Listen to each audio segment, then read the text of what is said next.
नमस्कार दोस्तों, सरन क्लासेस में आप सभी का स्वागत है। आज इस वीडियो में हम डिस्कस करने वाले हैं हिंदी के मोस्ट इंपॉर्टेंट क्वेश्चंस को, जो कि आगे आने वाले बिहार दरोगा के मेंस एग्जाम और बिहार एसएससी के मेंस एग्जाम के लिए बहुत ही इंपॉर्टेंट है। इस वीडियो में हम टोटल 50 क्वेश्चंस को डिस्कस करेंगे और इसके साथ ही साथ इस वीडियो के लास्ट में मैं आप सबके लिए एक इंपॉर्टेंट क्वेश्चन लाया हूँ, जिसका आंसर आपको वीडियो के कमेंट सेक्शन में देना है। तो देखेंगे किसका किसका सही हो रहा है। और साथ ही साथ दोस्तों, यदि आप इस चैनल पर नए हैं और चैनल को सब्सक्राइब नहीं किया है तो सब्सक्राइब कर दें और बेल आइकन को प्रेस कर दें, ताकि आगे आने वाली वीडियोस की नोटिफिकेशन और एग्जाम से रिलेटेड इन्फॉर्मेशन आपको मिल सके। आज का पहला सवाल है, अस्थाई भावों की कुल संख्या कितनी है। आपको बताना है कि अस्थाई भावों की कुल संख्या कितनी है। तो देखिए दोस्तों, ये है आपको 9, तो आंसर हो जाएगा ऑप्शन ए 9। अस्थाई भाव क्या होता है इसे समझ लीजिए। अस्थाई भाव से रस का जन्म होता है, ठीक है। अस्थाई भाव से रस का जन्म होता है। रस का उत्पादन भाव के बिना नहीं हो सकता है। और यहाँ पर पूछ रहा है कि अस्थाई भाव की संख्या टोटल कितनी है, तो ये है आपको 9। याद रखिएगा टोटल कितनी है, 9। जान लीजिए वो 9 कौन कौन से हैं। तो देखिए, रति, उत्साह, शोक, हास, विस्मय, भय, जुगुप्सा, क्रोध, निर्वेद, ये आपको 9 जो है ये आपको अस्थाई भाव हैं, ठीक है। इनकी संख्या टोटल 9 है, इस चीज़ को याद रखिएगा। नेक्स्ट क्वेश्चन देख लेते हैं। साँच बराबर तप नहीं, झूठ बराबर पाप, इस पंक्ति का रचयिता कौन है। आपको बताना है कि साँच बराबर तप नहीं, झूठ बराबर पाप, इस पंक्ति के रचयिता कौन है। तो इस पंक्ति के रचयिता हैं कबीर। कबीर जी हैं इसके रचयिता, तो आंसर हो जाएगा ऑप्शन ए कबीर। ये जो सेंटेंस है इसका मतलब समझ लीजिए। इसका मतलब होता है सच्चाई से बढ़कर कोई तपस्या नहीं है, ठीक है। इसका मतलब क्या हो गया कि सच्चाई से बढ़कर कोई तपस्या नहीं है। और इसके रचनाकार कौन है, तो इसके रचयिता है कबीर। आंसर हो गया ऑप्शन ए। नेक्स्ट क्वेश्चन है, कनक कनक ते 100 गुनी मादकता अधिकाय, या खाए बौराए जग वा पाए बौराए। यहाँ ये जो वाक्य है ये कौन सा अलंकार, आपको बताना है ये कौन सा अलंकार है। तो ये है यमक अलंकार, तो आंसर हो जाएगा ऑप्शन बी यमक अलंकार। देखिए दोस्तों, समझ लीजिए कि यमक अलंकार क्या होता है। देखिए, यहाँ शब्दों या वाक्यांशों की आवृत्ति एक से अधिक बार होती है, लेकिन उनका अर्थ जो है वो भिन्न भिन्न होता है। जैसे कि आप यहाँ पर ये जो वर्ड देख रहे हैं कनक, इसका 2 बार आवृत्ति हुआ है, यानी कि 2 बार रिपीटेशन हुआ है, परंतु इन दोनों का अर्थ भिन्न भिन्न है। एक बार कनक का मतलब हुआ धतुरा और एक बार कनक का मतलब हुआ स्वर्ण, ठीक है। तो इसलिए ये जब भी इस प्रकार का कोई अलंकार आएगा तो याद रखिएगा ये यमक अलंकार होगा, ठीक है। आंसर होगा ऑप्शन बी। नेक्स्ट क्वेश्चन है, निम्नलिखित में से वाक्य के शुद्ध रूप का चयन कीजिए। आपको बताना है इनमें से कौन सा वाक्य जो है वो आपको करेक्ट है। तो देखिए दोस्तों, जब आप पढ़ेंगे पिछले सोमवार को स्कूल बंद है, तो ये आपको गलत है कि पिछले सोमवार की बात कर रहा है, ठीक है। हर एक सेंटेंस में लिखा है पिछले सोमवार। तो जब ये पास्ट की बात करेगा तो यहाँ पे लास्ट में क्या हो जाएगा, था। तो आंसर क्या हो जाएगा ऑप्शन डी, पिछले सोमवार को स्कूल बंद था, ठीक है। तो आंसर हो गया ऑप्शन डी। नेक्स्ट क्वेश्चन देख लेते हैं, छंद का सर्वप्रथम उल्लेख कहाँ मिलता है। तो छंद का सर्वप्रथम उल्लेख मिलता है आपको ऋग्वेद में, तो आंसर हो जाएगा ऑप्शन ए ऋग्वेद। छंद का सर्वप्रथम उल्लेख ऋग्वेद में मिलता है। देखिए दोस्तों, समझ लेते हैं कि छंद क्या होता है। देखिए, जिस शब्द योजना में वर्ग वर्णों या मात्राओं और यति गति का विशेषण नियम हो उसे हम छंद कहते हैं, ठीक है। एक बार और रिपीट कर दे रहा हूँ, ध्यान से सुन लीजिए। जिस शब्द योजना में वर्णों या मात्राओं और यति गति का विशेष नियम हो उसे हम छंद कहते हैं। और सर्वप्रथम इसका उल्लेख ऋग्वेद में मिलता है, तो आंसर हो जाएगा ऑप्शन ए। नेक्स्ट क्वेश्चन देख लेते हैं, शांत रस का अस्थाई भाव क्या होगा। शांत रस का आपको अस्थाई भाव बताना है। तो देखिए दोस्तों, अभी मैंने आपको बताया रस टोटल 9 होते हैं अस्थाई भाव के। तो आपको बताना है कि इनमें से ये शांत है ये कौन सा रस है, तो ये आपको निर्वेद है। याद रखिएगा, शांत रस निर्वेद होता है, तो आंसर हो जाएगा ऑप्शन डी। नेक्स्ट क्वेश्चन है, वाक्य के अशुद्ध भाग का चयन कीजिए। आपको अशुद्ध भाग बताना है। देखिए यहाँ पे सेंटेंस क्या है, अध्यापक ने आज हमारे को नया पाठ पढ़ाया। ये जो सेंटेंस है ये आपको गलत है। यहाँ पर कहाँ पर गलत है, तो हमारे को नहीं होगा, ठीक है। यहाँ पर ये जो सेंटेंस आप पढ़ेंगे अध्यापक ने आज हमारे को नया पाठ पढ़ाया, तो यहाँ पर आपको क्या लग रहा है, ये गलत है हमारे को। तो आंसर किस में गलती है, तो आंसर हो जाएगा ऑप्शन बी, ठीक है दोस्तों। नेक्स्ट क्वेश्चन देख लेते हैं, 3 बेर खाती थी वे 3 बेर खाती है, इसमें कौन सा अलंकार है। ठीक है दोस्तों, अब बताना है कि 3 बेर खाती थी वे 3 बार खाती है, ठीक है। अब देखिए दोस्तों, अब समझ लीजिए कि अभी मैंने आपको कुछ देर पहले यमक अलंकार के बारे में बताया था कि जब किसी भी वर्ड का आवृत्ति बार बार हो लेकिन उनका जो अर्थ है वो भिन्न भिन्न हो, तो उस अलंकार को हम यमक अलंकार कहते हैं। तो यही चीज़ यहाँ पर लागू हो रहा है, तो इसलिए ये यहाँ पर आंसर हो जाएगा ऑप्शन सी यमक अलंकार। आप यहाँ पे देख सकते हैं कि ये जो बेर शब्द है यहाँ पर और यहाँ पर ये 2 बार रिपीट हो रहा है, परंतु इनके जो अर्थ हैं वो अलग अलग हैं। एक बेर का अर्थ हुआ कि खाने वाला फल, और एक बेर का अर्थ हुआ कि कितने कितने बार। ठीक है, जैसे होता है ना सुबह शाम रात, तो 3 बेर यानी कि 3 टाइम वो खाती थी। और क्या खाती थी? तो बेर यानी कि फल वाला बेर। तो यहाँ पे कौन सा अलंकार हो जाएगा? यमक अलंकार। नेक्स्ट क्वेश्चन है छक्के छुड़ाना का क्या अर्थ है? छक्के छुड़ाना का अर्थ बताना है, तो इसका अर्थ हो जाएगा हराना। तो आंसर हो जाएगा ऑप्शन बी, हराना। ठीक है दोस्तों। नेक्स्ट क्वेश्चन है कोई भी छंद किसमें विभक्त रहता है? देखिए दोस्तों, बताना है कि छंद किसमें विभक्त रहता है। देखिए, चरणों में भी विभक्त रहता है और यति में भी, तो इसलिए आंसर क्या हो जाएगा? ऑप्शन सी, दोनों में ही।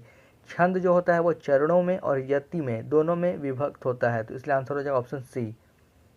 नेक्स्ट क्वेश्चन है यह फाइल प्रबंधक तक पहुंचाओ, ये मतलब किस प्रकार का वाक्य? आपको बताना है अर्थ के आधार पर ये किस प्रकार का वाक्य है।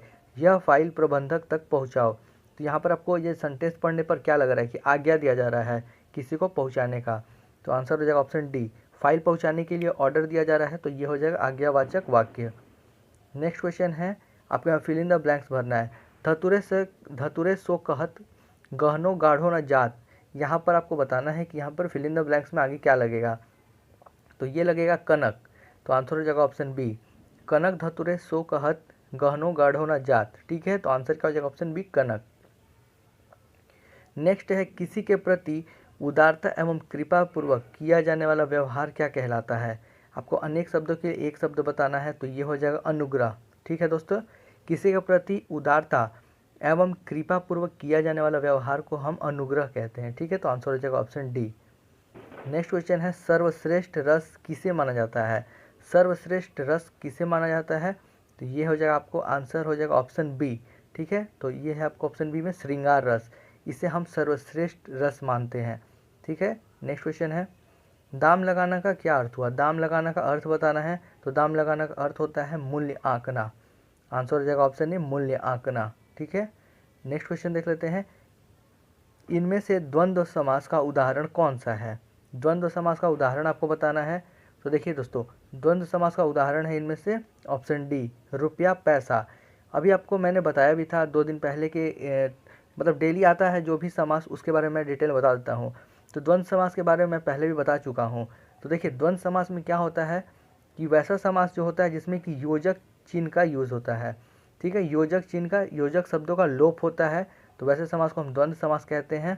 तो यहाँ पर आप रुपया और पैसा, इन दोनों के बीच में आप यहाँ पर योजक चिन्ह का देख रहे हैं यूज़ हुआ है, तो इसलिए जब भी कोई ऐसा समास है, मतलब जब भी कोई ऐसा वर्ड हो, तो वो याद रखिएगा, वो द्वंद्व समास कहलाता है। ठीक है, नेक्स्ट क्वेश्चन देख लेते हैं, संकर शब्द का क्या अर्थ होता है? संकर शब्द का अर्थ बताना है, तो संकर शब्द का अर्थ होता है 2 भाषाओं के शब्दों से मिलकर बना हुआ शब्द को हम बोलते हैं संकर शब्द, तो आंसर हो जाएगा ऑप्शन डी। नेक्स्ट है अष्टछाप के सर्वश्रेष्ठ भक्त कवि के रूप में किससे जाना जाता है? ठीक है, अष्टछाप के सर्वश्रेष्ठ भक्त कवि के रूप में किसका नाम लिया जाता है? तो ये है आपको सूरदास, तो आंसर हो जाएगा ऑप्शन बी, सूरदास, याद रखिएगा सूरदास। नेक्स्ट है वाक्य के अशुद्ध भाग का चयन करना है। राजेंद्र प्रसाद जी ने अपनी आत्मकथा में स्वतंत्र संघर्ष का जीवन अंकन किया है।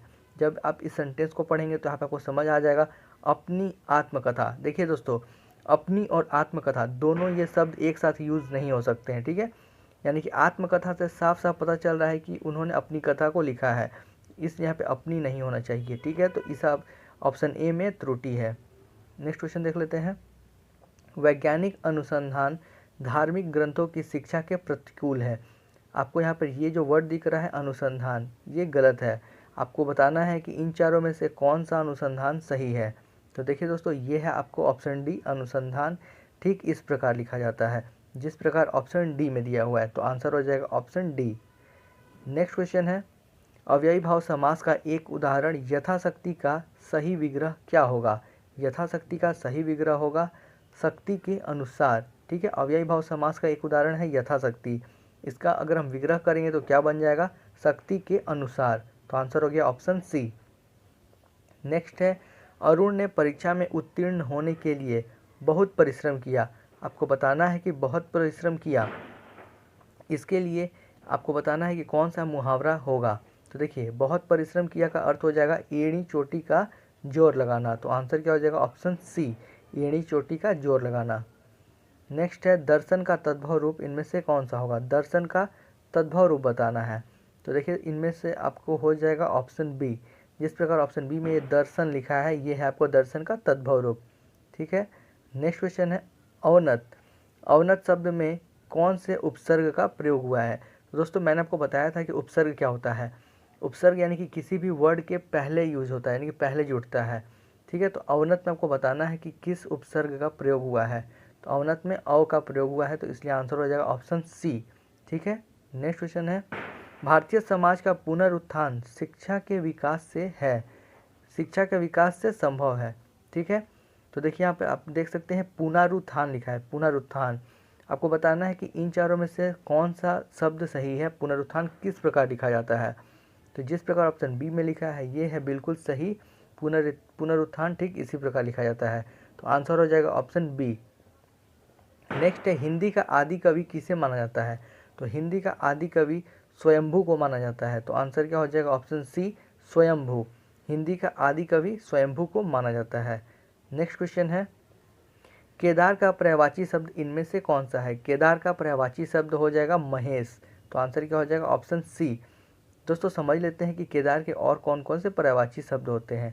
तो देखिए केदार के होते हैं महादेव, नीलकंठ, शंकर, गंगाधर, विश्वनाथ, भोलेनाथ इत्यादि। ठीक है। तो ये सारे आपको केदार के और महेश के मतलब कि क्या हो गए पर्यायवाची शब्द, याद रखिएगा। महादेव, नीलकंठ, शंकर, गंगाधर, विश्वनाथ, भोलेनाथ इत्यादि। नेक्स्ट क्वेश्चन देख लेते हैं दो पर्वतों के बीच की भूमि को क्या कहते हैं? दो पर्वतों के बीच की भूमि को हम उपत्यका कहते हैं, उपत्यका। तो आंसर क्या हो जाएगा ऑप्शन ए। नेक्स्ट है अपील, ये जो शब्द है ये किस प्रकार का शब्द है? अपील किस प्रकार का शब्द है? तो ये आपको विदेशज शब्द। तो आंसर क्या हो जाएगा ऑप्शन डी, विदेशज। नेक्स्ट है भ्रष्ट नेताओं के कारण कांग्रेस चुनाव हार गई। आपको बताना है हार गई, ये जो वाक्यांश है इसके लिए आपको सही मुहावरा बताना है कि क्या होगा। हार गई का मतलब इसके लिए क्या होगा मुहावरा? तो ये हो गया लुटिया डूब जाना। हार गई मतलब लुटिया डूब जाना, ये हो गया मुहावरा, लुटिया डूब जाना। नेक्स्ट है लंबोदर में कौन सा समास है? आपको बताना है कि लंबोदर में कौन सा समास है। तो ये है आपको बहुब्रीहि समास। लंबोदर में हो जाएगा बहुब्रीहि समास। देखिए दोस्तों बहुब्रीहि समास के बारे में समझ लेते हैं। बहुब्रीहि समास ऐसा समास होता है जिसके समस्त पदों में से कोई भी पद प्रधान नहीं होता और दोनों पद मिलकर किसी तीसरे पद की ओर संकेत करते हैं। तो वैसे समास को हम बहुब्रीहि समास कहते हैं।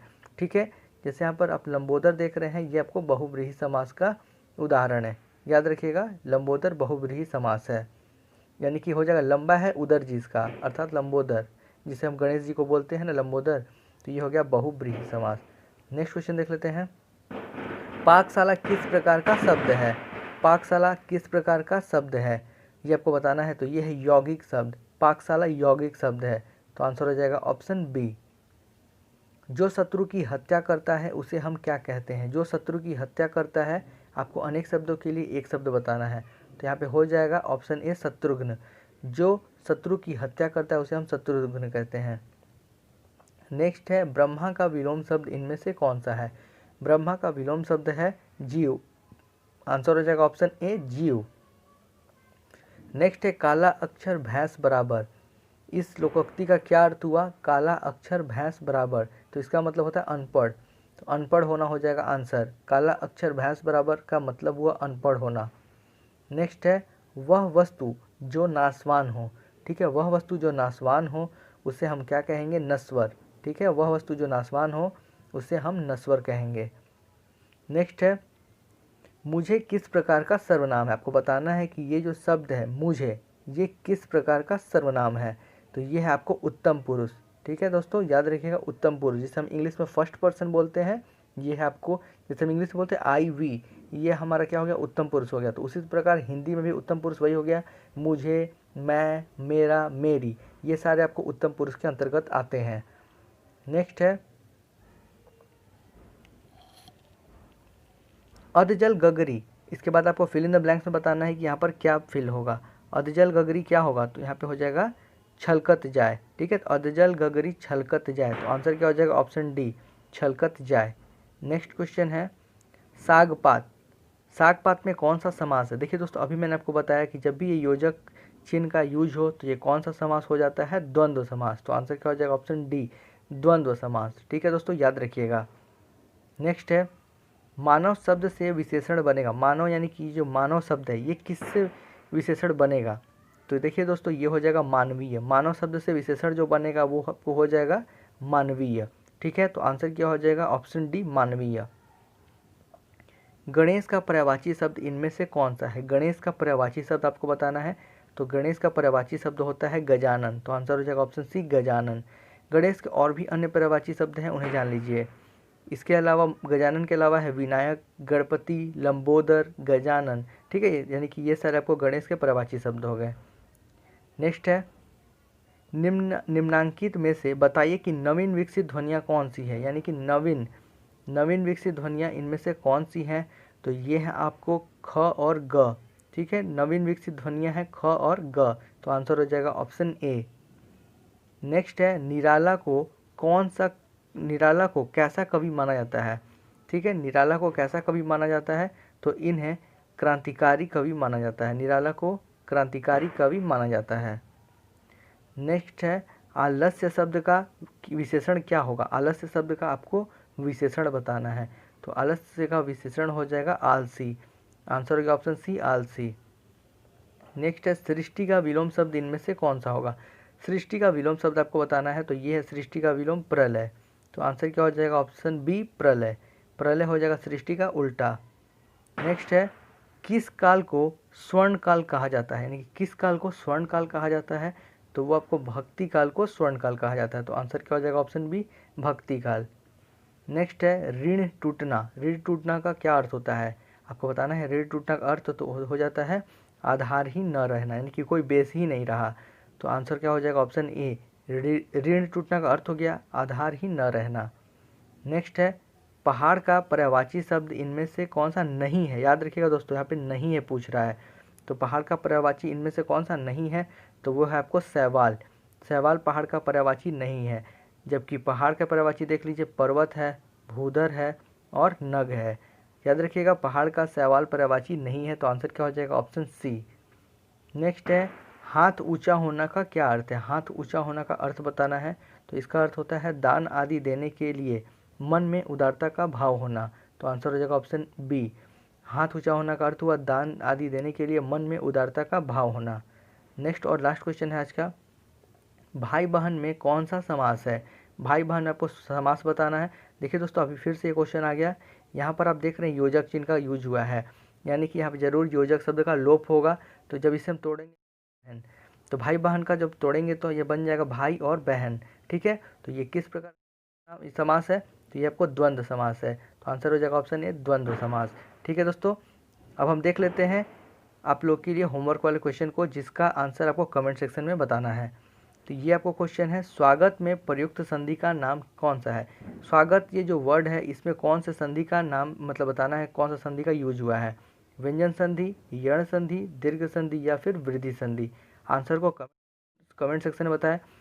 कल के क्वेश्चन को काफ़ी लोगों ने सही किया था, तो इस क्वेश्चन का भी आंसर आप लोग कमेंट सेक्शन में दें। तो दोस्तों, हम लोगों ने आज के सेट में जितने भी इम्पोर्टेंट क्वेश्चन थे सभी को कंप्लीट कर लिया है। यदि आपको किसी भी प्रकार का कोई डाउट हो तो आप कमेंट सेक्शन में कमेंट करके पूछ सकते हैं।